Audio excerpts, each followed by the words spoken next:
वापस लाने की बात कर रहे हैं।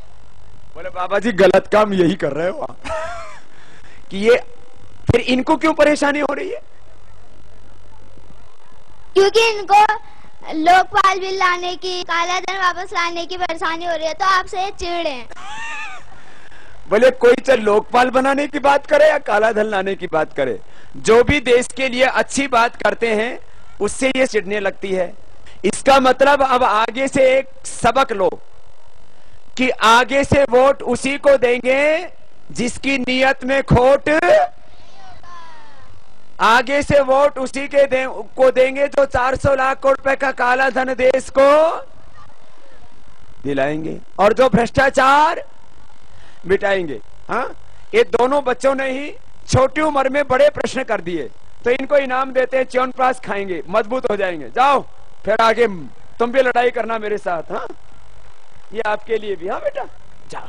चलिए एक बार जोरदार तालियां इन बच्चों के लिए। मेरा नाम पारस है और मैं मल्लिकार्जुन से हूँ, क्लास 6th में। मेरा क्वेश्चन है कि जैसे चाइना हमारे बाद डेवलप हुआ था, जो आज हमसे आगे है, हमें क्या करना होगा कि वो हम उनसे आगे रहें? जोरदार तालियां इस बेटे के लिए, ये बहुत बड़ी बात है। इधर आओ पारस बेटा। इस बात को मैं तो कई बार कहता हूँ, बच्चे कहने लगे हैं। जब हम आजाद हुए थे उसी समय कौन आजाद हुआ था? चीन। चीन भी हमारे साथ ही आजाद और जापान भी हमारे साथ ही खड़ा हुआ था। जब हम द्वितीय विश्व युद्ध हुआ था 1944 में। द्वितीय विश्व युद्ध कब हुआ था? 1944 में। और हम आजाद कब हुए थे? 1900। तो जापान के ऊपर क्या डाले थे अमेरिका ने? Atom bomb. जापान के ऊपर क्या डाले थे? और उसको पूरा नष्ट कर दिया था। जापान खड़ा हो गया। जापान की जीडीपी देखो, ये बच्चे ने बड़ा प्रश्न पूछा इसलिए मैं आपको बता रहा हूं। जीडीपी दो तरह से मापी जाती है, एक नॉमिनल बोलते हैं, पीपीपी बोलते हैं। तो पीपीपी में जापान हमसे आगे है, और चीन की जो जीडीपी है वो हमसे 2.5 गुना 3 गुना आगे है। चीन जो है हमसे आगे बढ़ गया। वहां की रेल देखो, वहां के सारी इंडस्ट्री देखो, वो जो निर्यात करता है सामान 70 से 80 लाख करोड़ का, हम करते मात्र 7 लाख करोड़ का। तो चीन हमसे हर क्षेत्र में आगे है।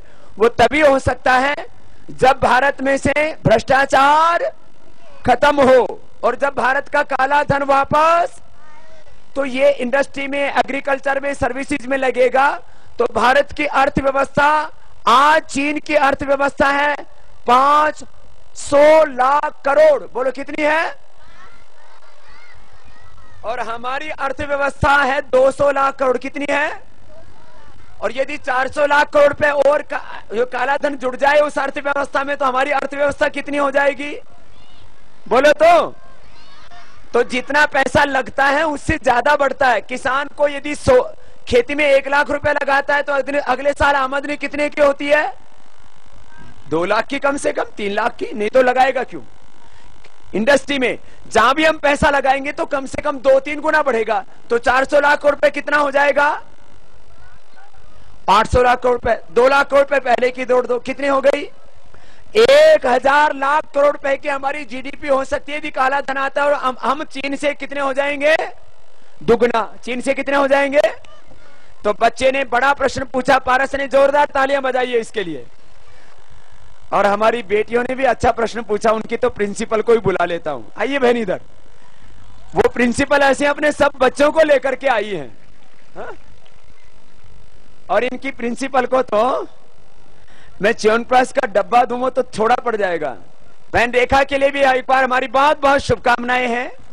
अपने बच्चों को अच्छे संस्कार देने के लिए यहां पर लेकर के आई है कि बच्चे कुछ सुनेंगे, समझेंगे, जानेंगे तो देश के लिए कुछ करेंगे ना।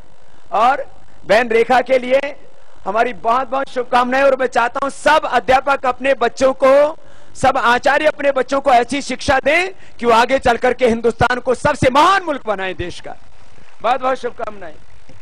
जो है एक प्रसाद दे रहे हैं। बहुत बहुत आशीर्वाद। हाँ। बाबा जी, मेरा नाम हार्दिक पाल है, मैं डॉन बॉक्सो स्कूल में पढ़ता हूँ। मेरा प्रश्न है कि भ्रष्टाचार कब मिटेगा? बोले बाबा ही मिटेगा कब? ये तो रोज सुन रहे भ्रष्टाचार हो गया है। ये भ्रष्टाचार और ये सारा अन्याय, समाज में विषमताएं भी तो बहुत है ना। एक आदमी बहुत गरीब और दूसरा आदमी बहुत, 1% लोगों के पास में उतनी संपत्ति है जितनी 99% लोगों के पास में नहीं है। ये कब मिटेगा? ये तब मिटेगा जब 3 चीजें होंगी। जब काला धन आएगा, भ्रष्टाचार के खिलाफ लोकपाल से लेकर के और कठोर कानून बनेंगे और सारी व्यवस्था में ही परिवर्तन होगा, आर्थिक नीतियों में सुधार होगा, तब जाकर के ये भ्रष्टाचार मिटेगा। 3 दिशाओं से प्रयत्न करना पड़ेगा। बाबा जी प्रणाम। प्रणाम भैया। नाम क्या है भैया आपका? महिमन राठौर, महिमन सिंह राठौर। महिमन सिंह राठौर जी भैया। मैं जो है गुरुजी आपसे ये पूछना चाहता हूं कि अगर पॉलिटिकल पार्टी को अगर जो हम छोड़ दें, देश में इतने जो है निर्दलीय व्यक्ति जो है चुन के संसद को बनाना एक मतलब कि बहुत बड़ा काम है, बहुत बड़ा टास्क है। मतलब कुछ भी आप बोलिए, लेकिन इसका आपके पास सोल्यूशन बताइए। महिमन पूछ रहा है बाबा जी, कुछ पार्टियों ने बड़ा धोखा किया तो कुछ ने छोटा धोखा किया है। ये देश ने, हिंदुस्तान ने 64 वर्षों में देखा।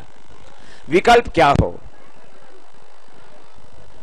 तो इसके लिए सारे लोग निर्दलीय पहुंच जाएंगे तो एक राय बन पाए, निर्णय ले पाए, ये भी मुश्किल हो जाएगा। इसलिए लोकतांत्रिक व्यवस्था में पार्टी तो रखनी पड़ेगी। अब उसमें ये परिवर्तन कैसे आए, तो इसके लिए हमें स्टेप बाय स्टेप जाना पड़ेगा। पहला तो यही करना पड़ेगा कि सारी राजनीतिक पार्टियों के पास, जैसे अभी हमने एक पत्र तो भेज दिया, अभी दूसरा भेज रहे हैं, सारी राजनीतिक पार्टियों का मुद्दों पर ध्रुवीकरण करना पड़ेगा। जो काला धन लाने के लिए, भ्रष्टाचार मिटाने के लिए और व्यवस्था परिवर्तन के लिए जो पूरे देश के सामने एक बार प्रतिबद्ध हो जाए। अभी तक भारत की राजनीति मुद्दों पर नहीं चल रही थी, जाति, वंश, कुल, परिवार, मजहब, इन पर चल रही थी। तो इन मुद्दों पर भारतीय राजनीति को पहले केंद्रित करना पड़ेगा, तब जाकर के कहीं से कुछ रास्ता निकल पाएगा। नहीं तो महिमन, ये दिक्कत तो बहुत बड़ी है, लेकिन एक सुधार की प्रक्रिया शुरू हो गई है। हमें भरोसा है परिणाम जरूर आएगा। मेरा नाम रोहित है जी बेटा। बाबा जी प्रणाम। पहले आज हमारा ये पिथौरागढ़ पवित्र हो गया बाबा जी कि आपके चरण कमल हमारे पिथौरागढ़ क्षेत्र में पड़े। बाबा जी मेरा आपसे एक प्रश्न है। आज हमारे भारत में चारों तरफ भ्रष्टाचार ही भ्रष्टाचार है। पहले विगत 400 या 500 वर्ष पूर्व हमारे देश को सोने की चिड़िया कहा जाता था, परंतु आज हमारा देश चारों तरफ से करप्ट है। हम बाबा जी हमें बताइए कि हम युवाओं का कैसा दृढ़ संकल्प हो कि 2020 से पहले ही हमारा देश विकसित बन जाए और अग्रणी विश्व की सूची में नंबर 1 हो जाए, हमारी अर्थव्यवस्था नंबर 1 बन जाए। जोरदार तालियां पहले तो इस बेटे के लिए कि बाबा जी हम क्या करें। हमें पता है कि हमारे सामने ये चुनौतियां हैं, ये चैलेंजेज हैं, हमारी स्ट्रेंथ का भी हमको पता है, हम किसी से कम नहीं हैं। तो एक तो अपना युवा भारत संगठन है, उसके साथ जुड़ जाओ बेटा, ठीक है, और अपने आप को मजबूत बनाओ, अपना चरित्र इतना ऊंचा रखो कि दुनिया की कोई भी ताकत हमको अपने रास्ते से दिखा ना सके, एक बात। और दूसरी बात, अभी 2012 और 13 ये बड़े आंदोलनों का दौर होगा, तो उसमें युवाओं को सबसे आगे बढ़ चढ़ के भाग लेना है। और मैंने कहा जाति, पंथ, मजहब, कुल, वंश, ये सारी चीजें अब इस राजनीति से खत्म करनी होंगी और मुद्दों के आधार पर मैंने कहा देश की राजनीति को लाएंगे, ये आंदोलन चलेंगे। और मैं आपको ये भरोसा देता हूं, मैंने भी ये प्रण किया हुआ है, मैंने जीवन में सब कुछ पाया और सब कुछ को और अपने जीवन को दांव पर लगा करके आगे बढ़ रहा हूं। हम 2020 तक इस भारत को दुनिया की आर्थिक महाशक्ति और आध्यात्मिक महाशक्ति के रूप में खड़ा करेंगे। बस सबको मिलकर काम तो करना पड़ेगा, ऐसे नहीं होगा। बाबा जी सारी पार्टियां भ्रष्ट है, काला धन वापस कौन लाएगा? ये क्या नाम है बेटा आपका? निमिषा ओली। निमिषा कौन सी क्लास में पढ़ते? 6th। निमिषा कहते बाबा जी सभी पार्टियों के ऊपर भ्रष्टाचार के आरोप लगते रहते हैं, किस पर भरोसा करें? अच्छा कोई ये कहे कि भाई जो मैंने गलती की है मैं उसका दंड भरने के लिए तैयार हूं, तो उसको माफ कर देना चाहिए? कोई ये तैयार हो जाए कि भाई ठीक हमने गलत कर रखा तो हमको दंड दो, दूसरों ने गलत कर रखा है तो दूसरों को दंड दो।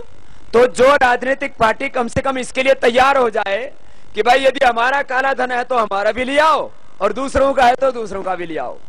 जो कम से कम मुद्दों के आधार पर एक सहमति बनेगी तो कहीं बात आगे बढ़ेगी, नहीं तो वर्तमान में अविश्वास ये बहुत बड़ी समस्या भारतीय राजनीति की, और ये बच्चे भी अब इसको महसूस करने लगे हैं। एक बार बेटी निमिषा के लिए जोरदार तालियां। हाँ, कम से कम अब बच्चों में इतनी जागरूकता तो आई है, देश बचेगा।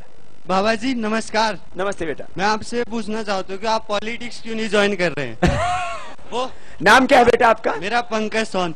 पंकज, कौन सी क्लास में पढ़ते हो बेटा? मैं BA फर्स्ट ईयर। बाबा जी वो क्या आप ही और अन्ना हजारे जी हैं जिसपे हम ट्रस्ट कर सकते हैं, और बाकी सारी पार्टियां भ्रष्ट हैं, और आप दोनों ही पॉलिटिक्स में नहीं आना चाहते हैं। लेकिन बेटा ये बताओ, मैं यदि MP बन जाता हूँ तो उससे होगा क्या? हमें अच्छे लोगों को MP बनाना पड़ेगा ना। तो इसलिए बेटा इसको ना थोड़ा बड़े रूप में सोचो कि मैं यदि अकेला चुनाव लड़ लेता हूं, चुनाव लड़ना हमारे लिए कोई बड़ी बात नहीं है। राजनेताओं की सभा में लोगों को बुलाया जाता है और यहां हर दिन हम 1-1, 2-2 लाख लोगों की सुबह से शाम तक सभाएं करते हैं। सभा करना, लोगों को जगाना, उनको वोट करने के लिए प्रेरित करना, यह हमारे लिए चुनाव जीतना भी बड़ी बात नहीं है। लेकिन पूरी भारतीय राजनीति का परिवर्तन, क्योंकि बहुत बड़ा मिशन है ये, इसके लिए इसमें एक बड़ी रणनीति बनानी पड़ेगी और हमें नैतिक धरातल पर रह करके राजनीतिक परिवर्तन करना पड़ेगा। और दुनिया में कोई भी बड़ा परिवर्तन वहीं से हुआ है जहां जिसमें कोई स्वार्थ नहीं रहा है। इसलिए हम निस्वार्थ भाव से अपना कर्तव्य मान करके, राष्ट्र धर्म को सर्वोपरि धर्म मानकर इस काम में लगे हैं। तो ये काम कठिन है बेटा, लेकिन रास्ता निकलेगा, है ना बेटा?